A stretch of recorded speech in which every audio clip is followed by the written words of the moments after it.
Welcome to The Deal. I'm Mary Kathleen Flynn, and I'm here at the Deal's M&A 2009 Outlook Conference, and I'm talking with Sydney Finkelstein, who's an author of several books, including Why Smart Executives Fail and the upcoming Think Again. So, of course, the obvious question to ask you is, why do smart executives fail? Well, you know, smart executives fail very often because they just don't have a good sense of how they make decisions. They make poor decisions, and the decisions are made in a poor manner because they haven't really thought through all the different ways in which they get biased by everyday life and by how their brains operate and how the group around them is thinking. So, you know, I'll give you a couple of examples. If you look at, say, Motorola and the mobile phone business in the 90s, very successful, over 60% market share, lower in maybe something 20% these days. What happened? They thought the market was going to stay analog even though it was going digital. They had all the data and what was going on, but yet they still didn't respond. Why? Because they had a group of people that believed they had the right experience for the situation, but the experience was the wrong experience. The role of data and what sources the data comes from must be very important to leadership. Yeah, data is absolutely critical. And one of the things we found is those companies that are following the wrong path tend to keep looking for data that is confirming what they think. They keep looking for data that says, yes, I'm right and everybody else is wrong. And when they get data that is maybe a little more controversial, they tend to disregard or discount that data. Talk for a moment about some of the sort of classic failures that you've seen, and if you can, especially talk about the more recent ones that we've seen in the collapse of Wall Street, that would be useful. Yeah, well, you know, the Wall Street firms, many of them had a very similar strategy, which was let's issue subprime debt and mortgages, let's repackage them, let's get the tranches, and that type of strategy actually made them a lot of money, actually a ton of money with big bonuses.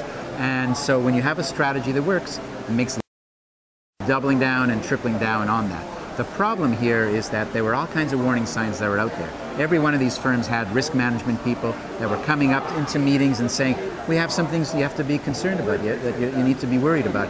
And once again, you know, looking at data that's not consistent with what you think is something they don't want to really do. And so you keep following a strategy that works as long as you can, and in the end you end up with a bubble because you're unable to break away from it simply because you've been so successful in the past. I think that's true at Washington Mutual, at Wachovia, to some extent Lehman and Bear Stearns as well.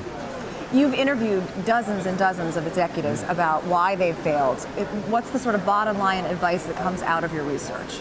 Well, when you get to the bottom line, it's all about setting a very strong leadership stance that says people count, let's hire the best people, and let's make sure those people have an opportunity to actually have an impact.